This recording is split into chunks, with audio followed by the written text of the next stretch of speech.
की बात कर सकते हैं। अगर इस दोनों को आप नहीं दे सकते तो रामराज की बात नहीं कर सकते। मुझे याद है, मेरी एजुकेशन सर उत्तराखंड से हुई है। उस टाइम यूपी का बहुत बुरा माहौल चल रहा था, बहुत ज़्यादा बुरा। जब मेरे पापा ट्रेन में छोड़ने आते थे ना, तो कहते थे कि हर घंटे फ़ोन उठाना, फ़ोन नहीं उठाओगी तो मेरी सांस अटक जाएगी।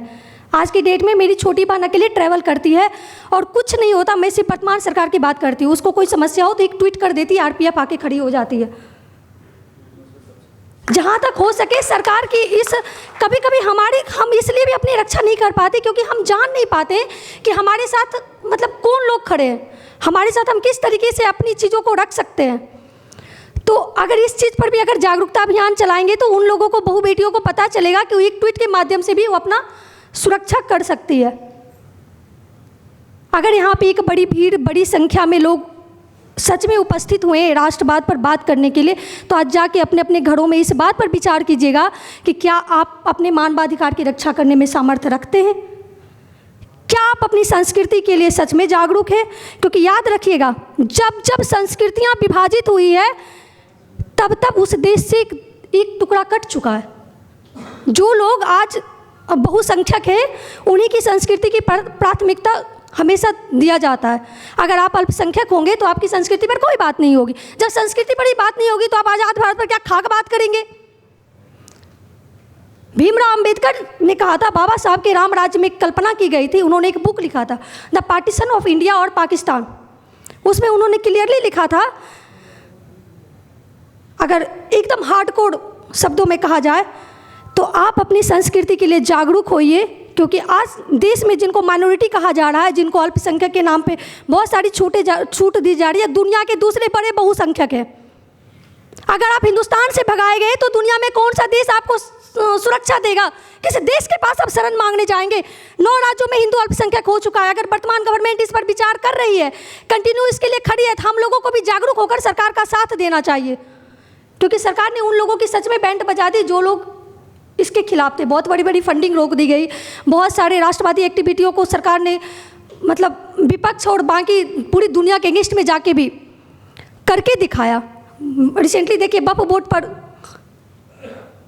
पर बातचीत करना, वक्फ बोर्ड के लिए कानून बनाना अपने आप में एक बहुत बड़ा सराहनीय पहल है, जिसकी भारत कल्पना भी नहीं कर सकता था कि वक्फ बोर्ड पे हम बातचीत भी कभी करेंगे। तो ज़रूरत है ऐसी चीज़ों की, ज़रूरत है हम लोगों को बातचीत करने की। एक मतलब लाइन है, ठीक है, खिलते रहेंगे फूल दिलों के जब तक है ये गुलसिता, जलने लगा जो अपना चमन तो जाएंगे हम तुम कहाँ। आपका घर जलेगा ना तो कहाँ जाइएगा, पड़ोसी के घर जाइएगा, कौन आपको रखेगा। 1857 से 1947 के बीच में भारत के सिर्फ एक टुकड़े नहीं, भारत के 7 टुकड़े किए गए थे, और वो सिर्फ और सिर्फ सांस्कृतिक के नाम पे टुकड़े किए गए थे जी। बस मैं राम राज पे बात चल रही थी तो मैं बस एक लाइन कहते हुए ये बात ख़त्म करना चाहूँगी। वो लाइन अपने आप में बहुत बड़ी सीख है याद वो घटना तुम्हें जब राम थे वनवास में, सिया थी हर ली गई था कौन उनके साथ में। कूटी जब सूनी पड़ी थी विपदाएं बहुत बड़ी थी, कूटी जब सूनी पड़ी थी 2 भाई और विपदा बड़ी थी। बोलो ऐसे मोड़ पर तुम धैर्य कब तक रख सकोगे, बोलो कहाँ तक टिक सकोगे यदि राम सा संघर्ष हो, यदि राम सा संघर्ष हो। व्यथा इतनी ही नहीं है, कथा इतनी ही नहीं है, कुछ शब्द उसको पूर्ण कर दे, राम वो गाथा नहीं है। जब तपे संघर्ष में तब हुए उत्कर्ष में, क्या तुम भी ऐसी प्रेरणा पीढ़ियों के बन सकोगे। बोलो कहाँ तक टिक सकोगे यदि राम पर संघर्ष हो, राम जैसा संघर्ष हो। तो राम राज करने से पहले एक बार जाके रामायण पढ़िए कि किस राम राज की बातचीत की गई थी, किस राम राज की कल्पना की गई थी। एक बार जाके बुक पढ़िए बाबा साहब अम्बेडकर की, एक बार जाके सावरकर की बुक को पढ़िए 1857 का स्वतंत्रता समर। अगर आपका रोया नहीं खड़ा हो गया तो आप आके बताइएगा कि कोई लड़की बोल के गई थी इस चीज़ पर।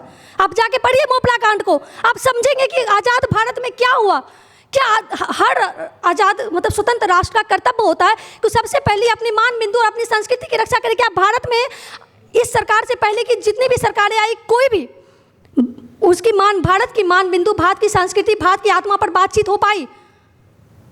क्या भारत स्वतंत्र भारत अपनी मान बिंदु की रक्षा करने में सामर्थ्य था। संसद भवन के आगे से गोलियां चला दी गई थी। इस देश ने वो देखा कि हमारी सरकार, हमारा सुप्रीम कोर्ट, हमारी सेना और हम ही काटे गए, बड़े लेवल पे नरसंहार। इसलिए जागरूकता वो नहीं होती कि आप बुक पढ़ के रख दीजिए। जागरूकता वो होती है कि आप फॉलो कीजिए, जाइए और अपने कर्तव्यों का पालन कीजिए। हर हर महादेव, भारत माता की जय। दीदी के लिए एक बार जोरदार तालियों से स्वागत करा जाए। दीदी ने अंबिका जी, एक बार अंबिका जी का स्वागत प्रवीण कथुरिया जी करेंगे। प्रवीण जी। अब हमारे राष्ट्रवाद के राष्ट्रीय उपाध्यक्ष भारत भूषण इलाहाबादी जी 2 मिनट का अपना उद्बोधन रखेंगे। भारत जी, समय का थोड़ा ध्यान रखिए, क्योंकि जो वक्ता आ रहे हैं थोड़ा सबको बोलने का समय दिया जाएगा। तो एक बार भारत जी के लिए जोरदार तालियां। मंच पर आसीन हमारे गुरु पवन सिन्हा जी, हमारे राष्ट्रवाद के संयोजक श्री शैलेंद्र जी और अन्य गण्यमान्य व्यक्ति, और यहाँ पर आए सभी लोगों का बहुत बहुत अभिनंदन। अभी तक जिन लोगों ने जितनी भी बात की है, मैं उससे हटके मात्र 1.5 मिनट में अपनी बात ख़त्म करके यहाँ से चला जाऊँगा। मैं आप लोगों से कोई भी भाषण, कोई भी बात करने नहीं आया हूँ। मैं आपसे बात करने आया हूँ अपने पर्सनल एक्सपीरियंस की। आप लोगों में शायद ही कुछ हमारे जैसे लोग होंगे, या 2, 4, 5, 10 लोग होंगे जिनके परिवारों ने पार्टीशन का दंश झेला है। मैं आपको राष्ट्रवाद के लिए सिर्फ इतनी बात कहना चाहता हूँ, राष्ट्रवाद उससे पूछिए जिसका राष्ट्र छिन गया।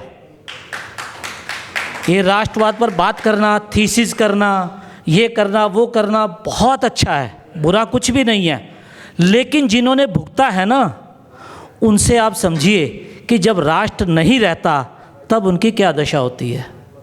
क्योंकि राष्ट्रवाद को, नेशनलिज्म को, जैसे अभी बहन जी ने बताया कि जापान में नेशनलिज्म है, इजराइल में नेशनलिज्म है, नो डाउट अगर जिस देश में नेशनलिज्म नहीं है, राष्ट्रवाद नहीं है, तो आप मान के चलिए उनकी वो हालत होगी जो 1947 में हमारे जैसे परिवारों की हुई। रही रामराज्य की बात, जिस देश में राष्ट्रवाद होगा, राम राज्य वहाँ आएगा ही आएगा। किसी बात की कोई कंडीशन की ज़रूरत नहीं है। अगर आप नेशनलिज्म को समझ लेंगे, नेशनलिज्म को मान लेंगे, तो राम राज्य तो आएगा ही आएगा। मैं सिर्फ मंच पर इतने प्रतिष्ठित व्यक्ति, आप लोग इतने गणमान्य व्यक्ति हैं, मैं ज़्यादा बात ना करते हुए सिर्फ इतनी बात ही कहकर अपनी वाणी को विराम दूंगा कि आप मेरी बातों से राष्ट्रवाद और राम राज्य को इसलिए कंपैरिजन करिए कि हम लोग भुगत चुके हैं। We were the 4th pillar of the city in Montgomery Pakistan, और हमारे पिताजी ने बोरियां ढोई। उसके पीछे मैं अपनी बात, अपना एक्सपीरियंस इसलिए कह रहा हूँ कि यही राष्ट्रवाद है। जब राष्ट्र नहीं रहता तो आप लोगों की, हम लोगों की ये हालत होने जा रही है। और मैं आपको ये भी बताना चाह रहा हूँ कि यहाँ पर आज जो हमारे मुख्य वक्ता श्री GD बख्शी जी ने भी आना था, वो भी किसी ऐसे कारण की वजह से नहीं आ पाए जो यहाँ पर मैं डिस्क्राइब नहीं कर सकता। तो ये विषय इतने दुखदाई हो चुके हैं, हमें इन बातों को दिमाग में रखना पड़ेगा। राष्ट्रवाद को हमने अगर अपना लिया तो हम भी हैं, वरना कोई राष्ट्रवाद नहीं, कोई रामराज्य नहीं। इन चीज़ों को आप भूल जाएं। इन्हीं बातों के साथ मैं वाणी को विराम दूंगा। धन्यवाद। आवा जैन जी हमारे बीच है। आवा जैन जी एक बार डॉक्टर शैलेंद्र जी का स्वागत करेंगी। भारत यारी जी गुड़गांव से हैं। भारत जी एक बार पवन सिन्हा जी का स्वागत करेंगे।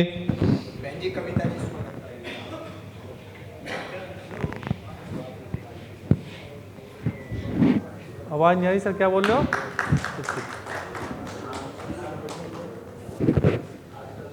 आज के हमारे जो मुख्य वक्ता हैं पवन सिन्हा गुरु जी, अब मैं उन्हें आमंत्रित करना चाहूँगा कि वो राष्ट्रवाद से राम राज्य जो विषय है हमारा, उस पर अपना उद्बोधन रखें। सर आप हमारे बीच आए, आपका बहुत बहुत धन्यवाद। एक बार पवन जी के लिए जोरदार तालियों से। भारत माता की।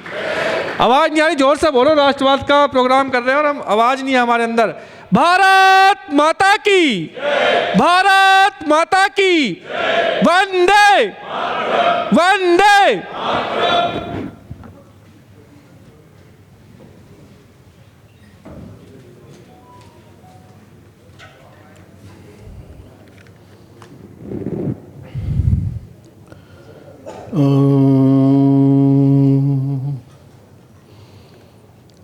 अपने गुरुदेव के चरणों में प्रणाम करते हुए मैं यहाँ उपस्थित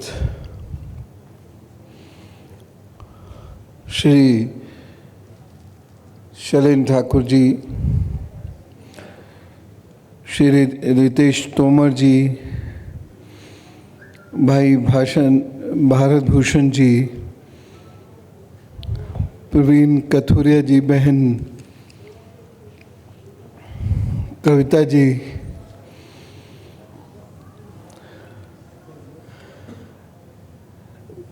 डॉक्टर डी कुमार जी और आप सभी उपस्थित गणमान्य जनों का हृदय से धन्यवाद देता हूं कि इस सभा में आपने मुझे भी इस लायक समझा कि मैं अपनी बात कह सकूं। सबसे पहले तो आपको बहुत बधाइयाँ, जिस प्रकार से आपने एक सशक्त नाम के साथ ये संगठन प्रारंभ किया है, ये महत्वपूर्ण है और आवश्यक है कि ये दूर दूर तक जाना जाए, माना जाए और हिलते हुए राष्ट्रवाद को मैं अपने सभी शब्दों के लिए स्वयं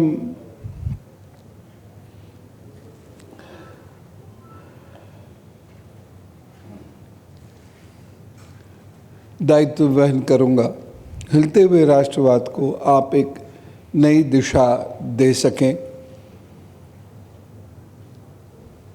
क्योंकि हमने बातचीतें बहुत की हैं। 1916 से लगातार बातचीत चल रही है।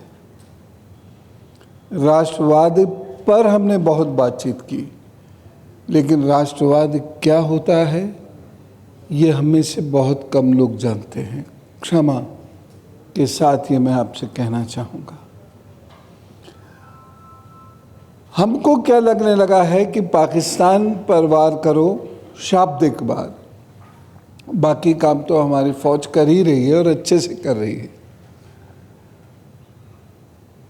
उसके बाद मुसलमानों पर वार करो, हमारा राष्ट्रवाद का धर्म पूर्ण हो जाता है। आप में से कितने लोग होंगे जिन्होंने ये सुना होगा कि हम चीन की वैसे ही भर्त्सना करते हैं जैसे पाकिस्तान की? कितने लोगों ने सुना होगा? एक दो, कभी कभार वो भी। धर्मांतरण का खुला खेल पंजाब में चल रहा है।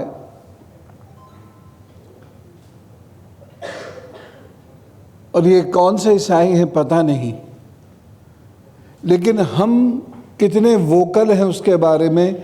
सड़कों पर उतरकर कितना बोलते हैं, टीवी चैनल्स पे आपने कितना बोलते हुए सुना है। यानी हमारा जो राष्ट्रवाद, और मैं बहुत साफगोई से अपनी बात कह रहा हूँ, और मैंने कहा कि हर शब्द के लिए मैं स्वयं उत्तरदायी हूँ। हम नहीं करते क्योंकि हमने राष्ट्रवाद के दूसरे मायने ढूंढ लिए हैं। प्रतिष्ठा, वोट, धन, फेमस हो जाना बहुत जल्दी, आदि आदि, ये सारे विषय राष्ट्रवाद के साथ हमने जोड़ लिए हैं। और राष्ट्रवाद का जो आधार सूत्र है त्याग, वो कहीं गायब हो गया।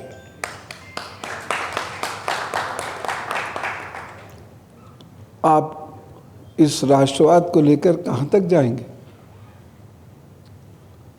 नहीं जा पाइएगा। मैं इस मन से ये भविष्यवाणी कर रहा हूं। राष्ट्रवाद जोड़ता है, तोड़ता नहीं है। अगर भारत में लोग वास्तव में राष्ट्रवादी होंगे तो जातियों में कभी नहीं टूटेंगे, लेकिन टूट रहे हैं। संप्रदायों के नाम पर बंटवारे होने शुरू हो चुके हैं। ये राष्ट्रवाद अगर है, तब हम इस राष्ट्रवाद से संकट का समाधान नहीं और संकट ढूंढेंगे। मेरी बात भली लगे बुरी लगे, आप प्रश्न कर सकते हैं।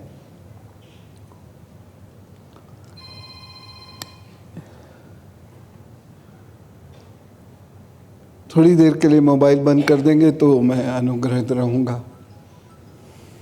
क्योंकि सभाओं में हम तो अपने यहाँ मोबाइल बाहर ही रखवा देते हैं। डिस्कोर्सेज में इसका क्या फ़ायदा।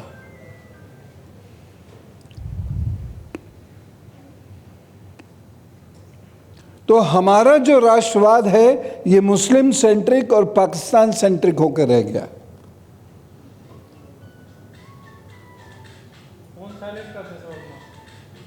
वैसे भी सभाओं में कभी जाएं तो ये बेसिक एटिकेट है कि हम अपना मोबाइल वाइब्रेशन पर तो लगा ही दें, अगर बंद नहीं भी कर पाए तो। ये बेसिक एटिकेट है।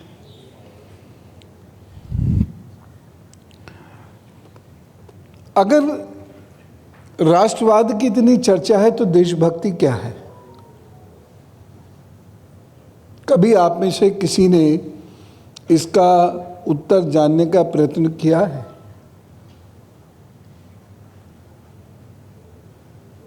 हम बातचीत कर सकते हैं।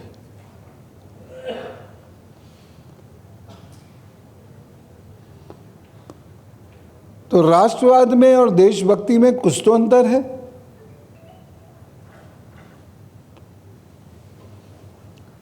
हम यहां पर भ्रष्टाचारियों को सरकार में रहने देते हैं, चाहे वो आईएएस होके रहे, आईपीएस होके रहे, ब्यूरोक्रेट होके रहें।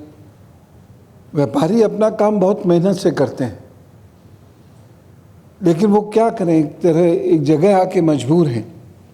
लेकिन अगर कोई एक व्यक्ति भी भ्रष्टाचारी है तो ये तय है कि वो राष्ट्रवादी नहीं हो सकता, वह देशद्रोही है।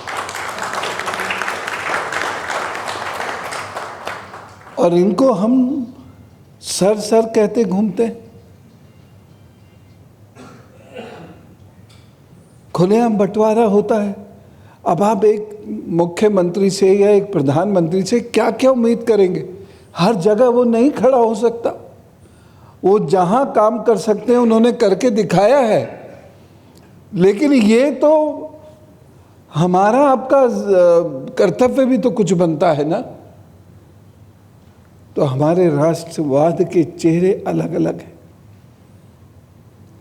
कहीं वोट, कहीं नोट, कहीं पद, कहीं भ्रष्टाचार। हृदय पे हाथ रख के सोचिएगा, ये कौन सा राष्ट्रवाद है हम जिसकी चर्चा करते हैं? भारत माता की जय हम ये कहकर क्या राष्ट्रवादी हो गए?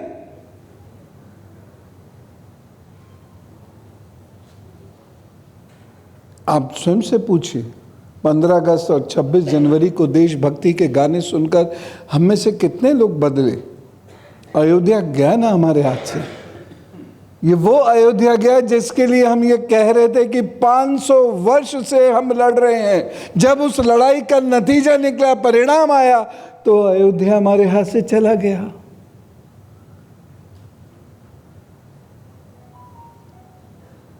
वहां के लोगों ने नकार दिया, उन्होंने किसी और को वोट दिया। वोट देना किसी का भी अधिकार है, इसलिए मैं जनता के वोट पर कमेंट नहीं करूंगा। उन्होंने जिसको चाहा उसको वोट दिया। लेकिन ये ज़रूर कहूँगा कि उन्होंने राम के भक्त जो बड़े गीत गा रहे थे उन्हें वोट नहीं दिया, उन्हें पसंद नहीं किया। राष्ट्रवादी उन्हें वोट नहीं दिया, उन्हें पसंद नहीं किया। हमारे राष्ट्रवाद में एक अच्छी बात हुई है कि जन भागीदारी हुई है, लेकिन ये जन भागीदारी इतनी अनुशासनहीन हो गई है कि लेने के देने पड़ जाते हैं। सोच समझ के चलना होगा। और हमारे बड़बोलों ने, हमारे गलत शब्दों ने एक बहुत बड़ा डैमेज किया है, और वो डैमेज ये है कि हमने कुछ भारत विरोधी ताकतों को जोड़ दिया, जो बिखरी हुई थी, जो अलग थी। और ये रिस्पॉन्सिबिलिटी उन सभी लोगों को लेनी पड़ेगी। यहां बैठ के अनर्गल ऊंची आवाज में कुछ भी हम कह सकते हैं, किसी और सभा में जाकर कुछ भी हम कह सकते हैं। टीवी पर मैं अक्सर ये सारी बातें सुनता हूं, कहता भी हूं, बोलता भी हूं, लेकिन उस सब से कुछ नहीं होगा। व्यक्तिगत प्रशंसा प्राप्त हो जाएगी, व्यक्तिगत धन हो सकता है प्राप्त हो जाए, लेकिन आप देश के विरोधियों को जोड़ेंगे। जिन्हें अलग करना था उन्हें जोड़ बैठे। ये इसलिए क्योंकि हम चिंतन नहीं करते। मैं भी ये नहीं कहूँगा कि आप हाई स्कूल कीजिए, मैं ये भी नहीं कहूँगा अब आप ग्रेजुएशन पढ़िए, मास्टर्स पढ़िए, लेकिन मैं ये ज़रूर कहूँगा कि चिंतन करिए ये कौन सा राष्ट्रवाद था। और लगातार हम जोड़ते चले जा रहे हैं ऐसे लोगों को। और हमारी सरकार जो कर रही है वो अलग कार्य कर रही है, लोग जो कर रहे हैं वो अलग कार्य कर रहे हैं। हो सब राष्ट्रवाद के नाम पे रहा है, ये विचित्रता है, क्योंकि एक परिभाषा नहीं है। राष्ट्रवाद की है, राष्ट्रवादियों की नहीं है। मेरी बातें कड़वी लगेंगी, मुझे क्षमा मांगने में परहेज नहीं, लेकिन मैं कहूँगा और स्पष्ट कहूँगा,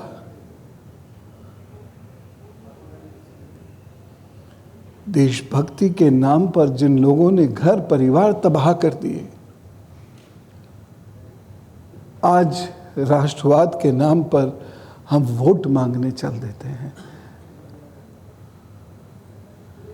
और इसीलिए यूथ का विश्वास हट गया।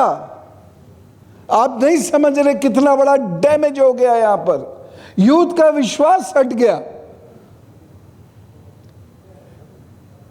और ये बहुत बड़ी जिम्मेदारी है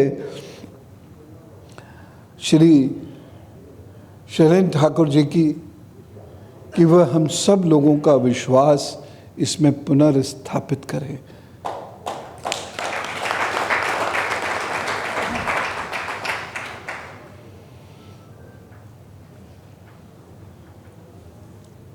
ऐसा भी क्या कि हम जबरदस्ती का युद्ध करा दें कहीं? और जब भी राष्ट्र की बात होगी, देश की बात होगी, 500 साल पहले, 1000 साल पहले, 2000 साल पहले हम ये थे, हम वो थे, हम वो थे, कब तक गाते रहेंगे? और बुरा ना माने तो एक बात कहूं, ज्यादातर गाने गलत गा रहे हैं। ज्यादातर इतिहास हमारा व्हाट्सएप यूनिवर्सिटी से आता है, इसलिए वो बहुत स्वागत योग्य नहीं है, विश्वास करने योग्य नहीं है। लेकिन आप वही कह रहे हैं, बार बार उस बात को कह रहे हैं जो गलत है। आप ये ध्यान रखिएगा कि आज की दुनिया में एक छोटे से देश को भी अंतर्राष्ट्रीय समुदाय के सामने फेस करना होता है। और भारत जैसे जॉइंट कंट्री को, खास तौर से पिछले 10 सालों में तो ये देश और